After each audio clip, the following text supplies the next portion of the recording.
زۆر جار دەوترێ لە شارە گەورەکانی دەرەوە ساختەکاری بەرامبەر بە قوتابی و نەخۆش و گەشتیاری کورد دەکرێت. لە تورکیا و بنکۆڵکاریەک لەسەر و بابەتە دەکەین بە چیرۆکی نەخۆشێک دەست پێ دەکەین کەوا بۆ نەشتەرگەری جوانکاری چووە بەردەمی پزیشکێک، بەڵام بە راپۆرتی سندیکای پزیشکان سەلمێنراوەکەوە کاری نایاسایی بەرامبەر و نەخۆشە کراوە. چووە تورکیا و ئیستانبول، لەوێیش پارەیەکی زۆری لێوەرگیراوە. چیرۆکەکە تراژیدیە ناغەژێنە، بەڵام ئەمانەوێ هەموو لایەکی لێ هۆشیار بکەینەوە. بنکۆڵکارێکی ورد لەوبارەیەوە دەبینن، لەگەڵمان بن.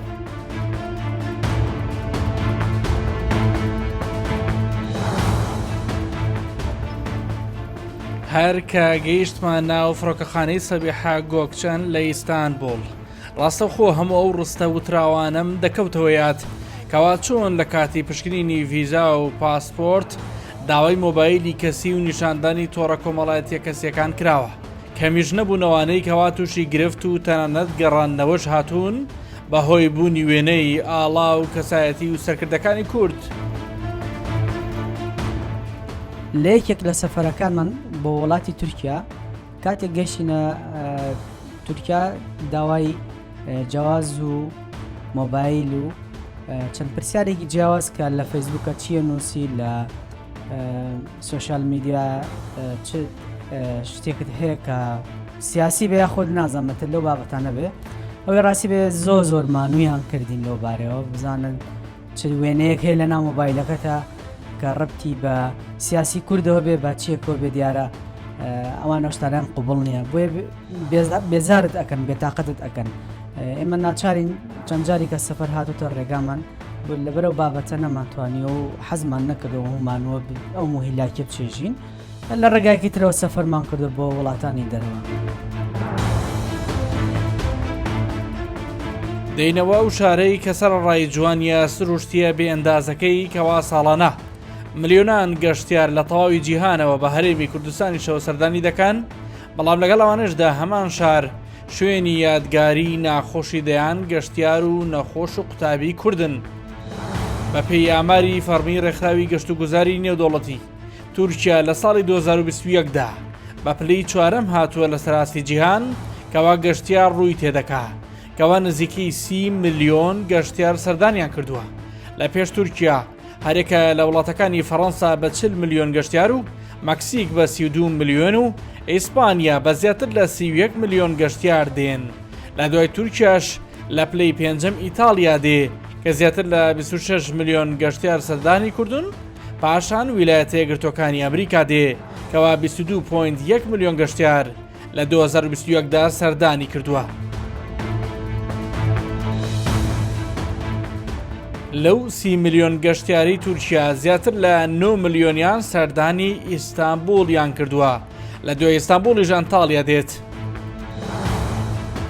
لە هەمانەو کاتی ئێمە بۆ تۆماری پرۆگرام هاتوین هەواڵی ئەوەم پێگەیشتووە کەوا خێزانێکی کوردیش لێرن لە یەکێک لە نەخۆشخانەکانن کەوا کچە تەمەن 33 ساڵانەکەیان بەهۆی ئەنجامدانی کاری جوانکاری و پرۆسەی دەرهێنانی چەوری ناوسک کەوا لە هەرێمی کوردستان و لە شاری هەولێر بۆی ئەنجام دراوە تووشی بەڵایەکی زۆر نەخوازراو هاتووە. بەشێکی زۆری سک و پشت و چەند شوێنێکی دیکەی بە تەواوی سوتاون. 4 مانگە بەو ئازارەوە دەناڵێنێ. دیمەنەکان هێندە بە ئازارن پێناسە ناکرێ، بەڵام بەهۆی پابەندیمان بە پرەنسیپ و ئیتیکەوە بە ڕوونی نیشانی بینەرانی نادەین. راپۆرتی لیژنەی سندیکای پزیشکانی کوردستان دەڵێن لە 100% پزیشکەکە کەمتەرخەمە، ئەهلیەتی ئەوەی نەبووە ئەو کارە ئەنجام بدات. پزیشکێکی دیکەی جوانکاری کەیسەکە وەردەگرێت، داواشی لێ دەکات بچێتە ئیستانبول بۆ نەشتەرگەری کە تا ئێستا 4 جار نەشتەرگەری بۆ کراوە، بەڵام وا دیارە لەم شارە پارەیەکی زۆر زیاد لە پێویستی لێ وەردەگیرێ، ئازارەکەی هێندەی دیکە بۆ زیاد دەکەن و ناچاریشی دەکەن خان و ئۆتۆمبیلی خۆشیان بفرۆشن. هەتا دە ڕۆژی ئەم نووسن نەنووسمە بە ئازارم و نەشی دەیش قایشەکەی بکەمەوە. دکتۆرەکەنی دەیش بەخۆم ڕۆژانە دەچمەکنی تەداوی دەکرد و دەهاتمەوە، نەک دەهێش بزانم ئەم چما، نەک دەهێش بزانی ئەم کە سوتایە شتێک لێ هاتی دەمگو دکتۆرە لۆ دەسوستێتەوە زۆر دەسوستێتەوە، خەوم نییە، ئازارم زۆرە. دەگونا طبیعیە فترەشکە دەڕواتن. پاش 10 ڕۆژی ئەو دەگوتی خوشکم بە خۆت لە ماڵی تەداوی بکە. خوشکم کردی و ئەو جەدیتمان کە سوتایە دوای چوینەکن دکتۆری کە پێشانماندا وەڵحاصل گوتیەوە گانگەرینە گەیشتە گانگەرینە گە زووتر هاتبای نەدەگەیشتە ئەو حالەتە گە زوو عیلاجی کردبێت لە کاتێکا دکتۆرەکە تەنهایی و کە لە کات بەخۆشی دەیدی دەیگۆ سەرپێستە بەێ دوای تەلەفۆنمان لێ کرد خوشکم گوتی ئەو سوتایە گوت سوتاندیتت ئەو گوتی کاتێکم چێت ئەمەی تەهدید کرد لۆ دەستنەکەن دکتۆری دیکە یعنی لەگەڵ دەستەگەرەکەی سەرکەوتو نەبوو هەدیتیشی کرد هەڕەشەی کرد ئەتو بچێکن دکتۆریت کە من عیلاجت ناکەم دکتۆریت کە تو دەکوژن ئەوانە مەسلحەتی تویان ناوێتم دژمنایەتی منافەسەی یەکتر دەکەن لەگەرەوەی کە سوتا بوو یعنی دکتۆر هەموو دکتۆر دایانگو ئەوە سوتایە گانگەرینە دەبی زوو عیلاج بکرێ ئەسڵەن خەتەر بوو وەزعم زۆر ئەو هەردێک و سەرپێستە ئەترافی نەدەکرد ئەترافی بە هەڵی خۆی نا دەیگو ئەوە سەرپێستە 72 ساعتیان لۆ مندانا بوو کە بژیم یان نەژیم دوایە دکتۆرێک بەخیرە خۆی هات عملیاتەکەی لۆم کرد ئەمە 4 نەفەر بووین نەشتەگەریکی تریش کرایت 4 جار نەشتەرگەری پاکردنەوەی برینەکەم لۆ کرا هەموویشی بە سڕکردنی گشتی هەمووی بە سڕکردنی گشتی هەموو 4-5 ڕۆژ جارێک سڕ دەکرام دیسان 4-5 ڕۆژ جارێک عملیات دەکرامەوە تەمە نامردنی خۆم دەکرانی تا لە بە خاتری داکەم حەزم لێ بژم سەراحە ئێستاش ئەوەندەی کە دەژین بە خاتری دا ببرن تەمە نام ناکەی بێت تاقەت تام بکەم شەڵەت هەیە پەڕێ تا زۆر بێتە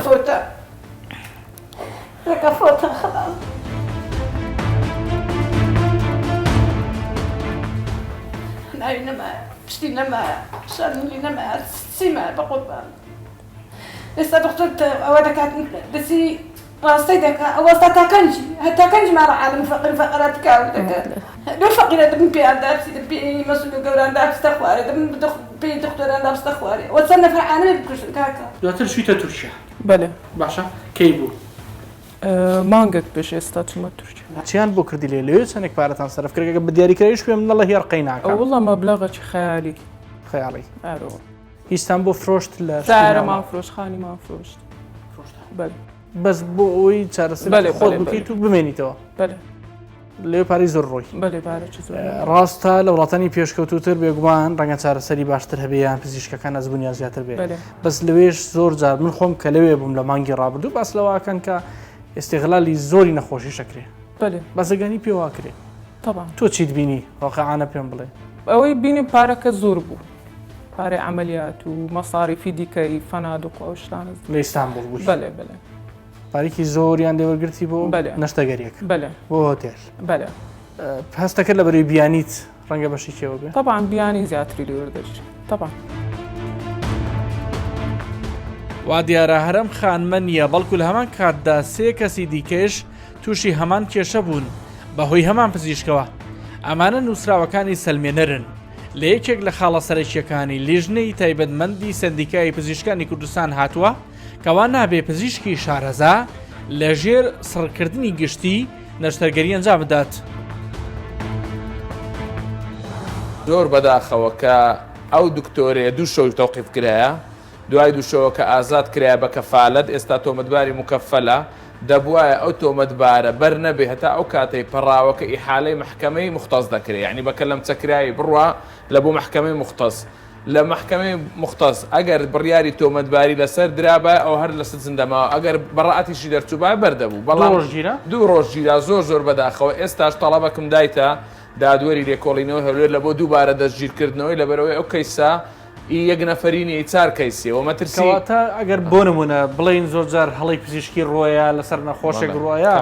چوار نەخۆشە وە بزانم کەیسیشی هەیە لە کاتەکانە لێکۆ نزیک بوون بەڵێ هەمویان لە یەک نزیک بوون هەمویان لە مدەی مانجی 4 و 3 و ئەو ساڵ 2022 کردیتیان ئەو نەشتەرگەریە کەواتە کێشەی چوار نەخۆشی هەیە کێشەی چار نەخۆشی لەسەر بێمنەت شەو 1 دینار مەساڕفی ئەو نەخۆشانەوەی زانیاریم هەیە خۆیان وا دەرەخەن کەوا پاڵپشتێکی بەهێزی سیاسی خۆی ڕوبە بریکاردارمی گوتی ئەم پیاوەکەم لە بێمنەتم لێت ئەوە مەوجودیشە بڕۆسکاڵای تۆمار بکە داوا دەکەین کەوا دادگا سەروەر بی لەو کەیسەی بەڕاستی ئەو داواکاریەمان هەیە لە نووسراوی سندیکای پزیشکانیش ئاماژەی پێدایە کە بریکاردارم پێویستی بە چەندین نەشتەرگەری تر هەیە لەوانەیە یعنی ئەو شوێنی عملیاتەش 100 مشەوە هەبی یعنی وەک خۆی بە هیچ زۆرەك لێنێتەوە ئەوەش تەئسیراتی نەفسی لەسەر دروستکردیە تەنانەت لە کاتی ئەوەی کە لە بارودۆخەکی زۆر خراپ بۆ بریکاردارم پێگوتێت و دەمری چیرۆکی نەخۆشێکی دیکە کەویش فیردەوسی خوێن شیرینە کە لە زەگماگەوە شەلەلی دەماغی هەیە چەند جارێک بۆ وەرگرتنی چارەسەر سەردانی وڵاتی دراوسەی کردووە دەبێتە بەشێک لە پرۆگرامەکە. باوکی بەزلەوە دەکات کەوا زۆر جار لەو وڵاتانە و بەتایبەت تورکیا پشت بە پشکنین و تیشک و تەنانەت هەندێک جۆر دەرمان کە لە هەرێمی کوردستان وەرگیراوە نابەستن خەرجیەکان زیاد دەکەن لەسەر نەخۆش. لە ڕێگەی کۆمەڵێک دۆستی خۆیەوە لە ئیستانبول فریایی خۆیان کەوتون. بخۆم چیمە ئێران چیمە تورکیا بەڕاستی ئەگەر ئاگات لە خۆنە بیتن لە بنت دێنن یعنی قۆڕبڕنێکی زۆر تێدا بازرگانێکی زۆر بە ئەوەی تەندروستی دەکرێت لە خاستنەوە کەسانێکە نەخۆشی درێژخایانیان هەیە بۆ ئەوان زۆر زیاتر لەبەرەوە دەبی ئەو کەسانێک کە سەردانی نەخۆش دەکەن لە دەروی وڵات دەبی زۆر بە وریاییەوە مامەڕە لەگەر ئەو کەیسە بکەن. احتراب بە فەحسی ئێرە ناکەن دەری ئەوانە هیچ نییان کۆن ئەوانە ئێمە دەبێت سیستەمی خۆمان هەیە لە هەمان کاتیش شوێنی تر هەیە تۆ ئەو فحوساتانێک کە هەفتەیەک پێشێستا کرد یاخ 2 ڕۆژ پێشێستا کردوتە دەینێری بۆی جوابشت بۆ نێنێت و درێکاکە تۆ فەحسەکە زۆر تەواو پێویست بۆینە تۆ بێ دەرەوەی وڵات بەڵام هەندێک حالەت هەیە دەبی فەحسەکە ببێ دەرەوە. ئێستا من منداڵەکەم بردبوو 2017 بردمە تورکیا بۆ فەحسێک چوو بەڵام فەحسی ترمان بۆ کردبوو عامەکەمان بۆ کرد نەخۆشیێک بۆ ئێمە بەس فکرمانەوە یعنی ئەو لایەنەش هەیە ئێمە هەر فکرمان لە بۆی نەدەچ نەمان دەزانێ ئەو نەخۆشیە بەڵام سوپاس بۆ خۆی گەورەکە ئەو نەخۆشی کە ئێستا هەیتی ئەومان هەر لەبیر چوو بۆوە زوو چارەسەری ئەومان کردو یعنی لایەنی سیلبی و ئیجابیشی هەیە. بۆ تەواوکردنی بەشێکی دیکە لە پلانەکانی بنکۆڵ بڕیارمەنداوە بچینە ئەنقەرەی پایتەختی تورکیا شاری سیاسەت و قوتابی و فەرمانبەران. پێشەوەی لە ئیستانبول بەڕێ بکەوین و دەربچین داوای شوقەیەکمان کردووە کە بەپێی شوێن و وێنە و تایبەتمەندیەکان بێ کە لە وێنەکاندا دیارن لە ڕێگەی واتسەپەوە بۆیان نردوین گونجاو و بەدڵمانە. ئێستا و دوای 5 کاتژمێر بەپێی لۆکیشن گەیشتی ناو شوێنی بۆیان نردوین بەڵام بەبینینی کۆڵان و شوێن و بینا و ناخاوێنیەکەی تووشی شۆک بووین کە بە هیچ جۆرێک ئەو شوێنە نەبوو کە لە وێنەکاندا دیار بوو. ئەو شوقەیەکەوە مامەڵەمان لەسەر کردبوو لە لەم شوێنە بوو نەبوو جۆرە بوو. دوای زەحمەتی و هەوڵدانێکی زۆری تیمی پرۆگرام کەوا خۆیان خەڵکی وڵاتەکە بوون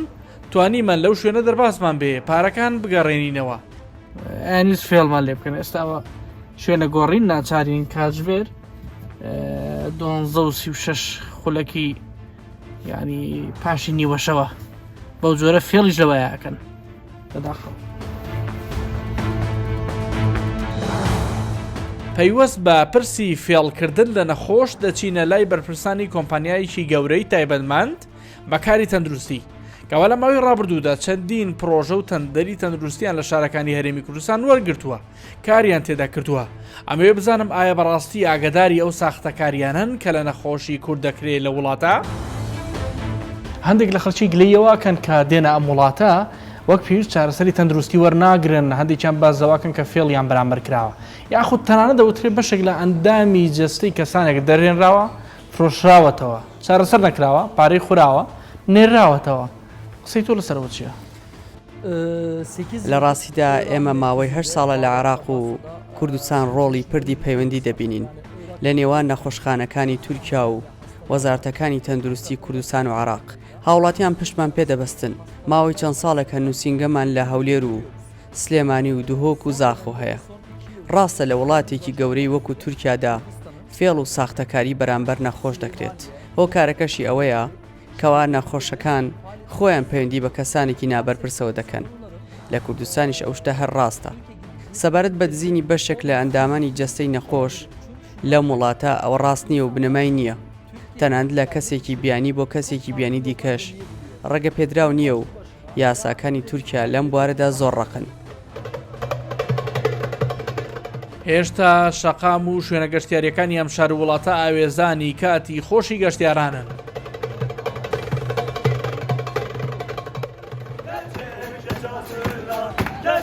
شەقامی تەقسیم لە ناوەندی ئیستانبول هەرگیز گۆرانی گەنجانی کوردی لێ نەبراوە.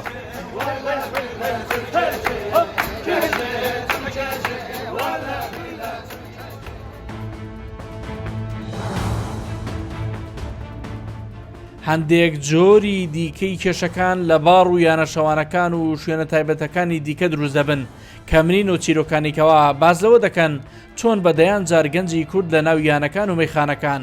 دوای هەڕەشە لێکردنیان پارەی زیاد لە پێویستیان لێوەرگیرا و دەریان کردوون. لە سەفەرێکیان لە ئەستەمبۆڵ چەند برادرێک بووین گوایە ئەو جەیانێکە وەکو بارە نازانم ناوی چێ دێن نادیە ئەین چەند کەسانێک هەنە لە ئەستەمبۆڵ ئیستیغلالی کەسایەتی ئەو کەسان ئەو دەکەن کە سەفەر دەکەن ئەو گەشتیارانێک کە دێن کوردن من بۆ خۆم ئەو هیشم زۆر بە گەورەی بەسەهات چوونێک لە جێگایەکان بانجان کردم کە بۆ ئەوەی جێگایەکی گەشتیارە جێگایەکی خۆشە جێگایەکی وایە زۆر شتی بێقەدار و جوان بۆ هەڵەبەستن دوایرە کە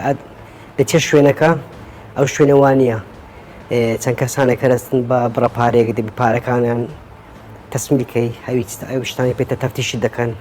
نابیت پارێکت پێ ببینێ خۆم بەسەری ئەو چێکە بەسە خۆم هاتووە شەشی واقعیشە حەزەکە لە نزیکەوە کەسێکەیە دەزانی ئەو چیرۆکانە زۆر واقعین لە ئەستەمبۆڵ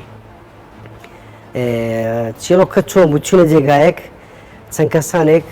ڕێگریان لەوەی کرد کە ئەنگۆ نابی لێرە جەوەک بۆ خۆتان وەگرن چەند ئافرەتێک دێن ئیستیغلالی ئەو دانیشتنی تۆ دەکەن ئیستیغلالی ئەوەی دەکەن کە تۆ پارەیەک تێناوە گەشتیاری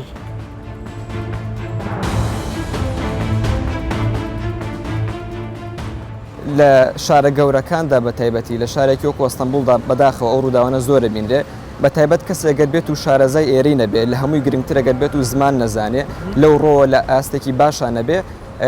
کەسی بەرامبەر ئەم هەلە دەخۆزێتەوە و هەڵی دەخەڵەتێنێ بەڕاستی بەداخەوە جای ئەوەی کە لە دام و دەستگاکانە بێ چجای ئەوەی لە دەرەوە بێ چجای ئەوەی لە تەکسێکدا بێ بەگشتی ئەگەر کەسێک شارەزای ئێرە نەبێ زمانی باش نەبێ شارەزای ڕەوشی ئێرە نەبێ دووچاری کێشە بێتەوە و بەداخەوە هەڵدەخەڵەتێن زۆر باشەوترێ بۆ نێسە من تۆ لە ئیستانبوڵین کنسوڵی عێراق لەم شارە سەفیری عێراق لە ئەنقەرە لەبەروی عەرەبن عێراقین وەک پێویست دڵیان مەتەلەبی کورد ناسووتێ یاخود خوێندکاری کورد لێرە بێنازە ڕاستە هیچ بەسەر خۆداتووە؟ پێشتر من بەڵێ نزیکەی دووجار بەسەر خۆم داهاتووە بە تایبەت ئەگەر بڕۆی زمان نەزانیت ینی نەتوانی بە باشی قسەیان لەگەڵا بکەیت ئەوە ینی بەڕاستی پشتگوێخری ئیهمالەکری زیاتر لە 16,000 قوتابی عێراقی بەهرەمی کوردستانیشەوە لەم کاتەدا لە تورکیا دەخوێنن سەردانی یەکێتی قوتابیانی عێراقی لە ئیستانبوڵ دەکەم کەوا بەرپرسانی یەکێتیەکە هاوڵاتی شارە جیاوازەکانی عێراقن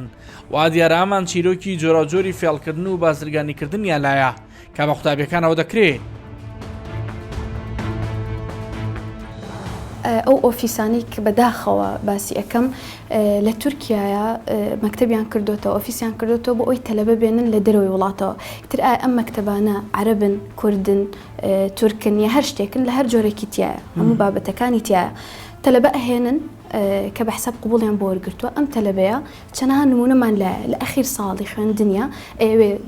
شەهادەکەی وەربگرێ بۆی دەرەکەوێت کە ئەم کەسە لە سەرتاو هەر قوبوڵی بۆ وەرنەگیراوە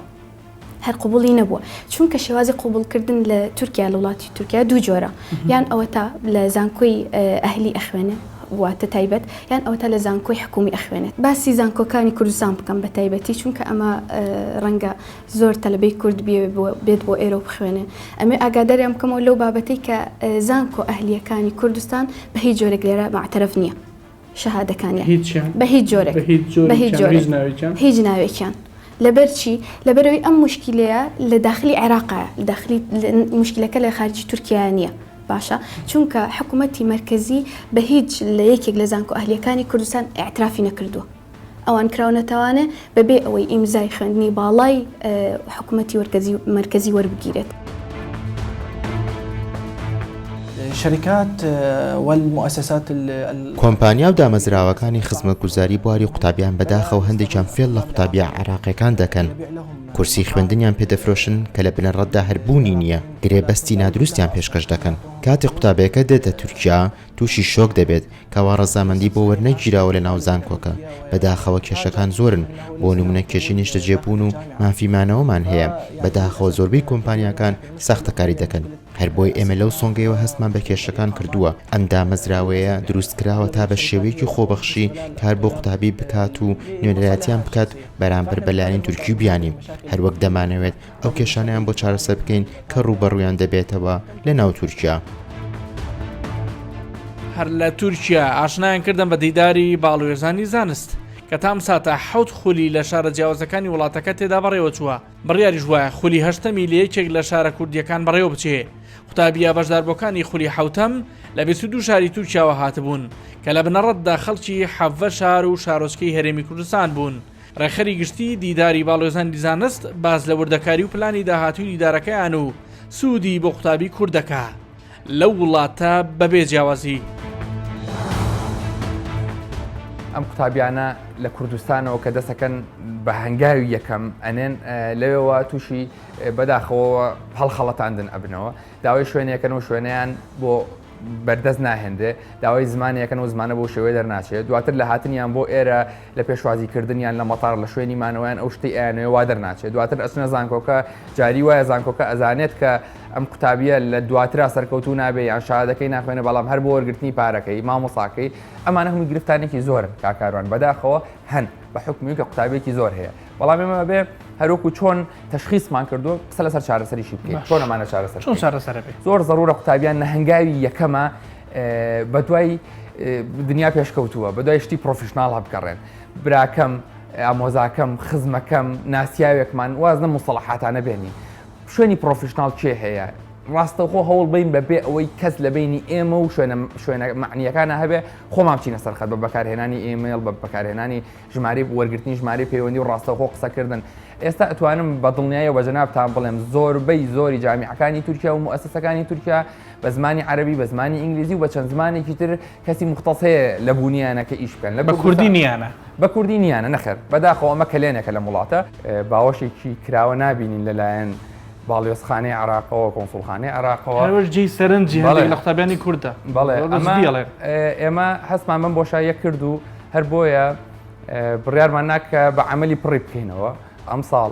حوتەمین دیداری باڵێۆزانی زانست بەڕێوە چوو لە شاری ئەنتاڵیا بە بەشداری 120 قوتابی لە ئاستەکانی ئامادەیی بەکالۆریۆز ماستەر دکتۆرا لە 22 شاری جیاوازی تورکیاوە هاتبوون کەوا لە حەڤە شار و شارۆچکەی جیاوازی کوردستانەوە بە مەبەستی خوێندن هاتوون بۆ تورکیا داعمکردنی ئەمە کارێکی قورس نییە واتە ئاسانەیەوە بتوانن خوێندکار قوتابی لە 22 شاری تورکیاوە کۆ بکەنەوە بۆ نمونە ئەم ساڵ لە ئەنتاڵیا بوون وانێ لە مانگی سێ بەڕێوە چوو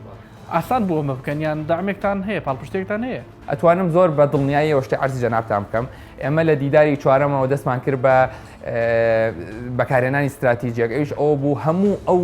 پێشنیار و گلەی و تێبینیانی لە قوتابیانەوە هاتن بۆ ئێمە نووسیمانن لە دیداری پێنجەمە یەک چیمان نووسیوە عەرزمان کردن ئەمەتان باس کرد ئەمە چارەسەر کرا بەم شێوەیە وایە یاوانە وتیان وایە دووەم سێم 180 داواکاری و گلەکانی قوتابیانمان لە هەر دیدارێک بۆ دیداری ڕابردوو چارەسەر کردووە بەڵام لێرەیە کەوانەیە زۆر گرنگە ئێمە قوتابیان کە قسەکەن بەرپرسیارەتی خینە سەرشانی خۆیان کێچ پێشنیارێکی هەیە زۆر سەرسەر و سەرچاومان بەڵام خۆی چۆن ئەتوانێت ڕۆڵ ببینێ لە جێبەجێکردنی ئەم پێشنیارەیە بۆی فێری ینی بتوانن ببێتە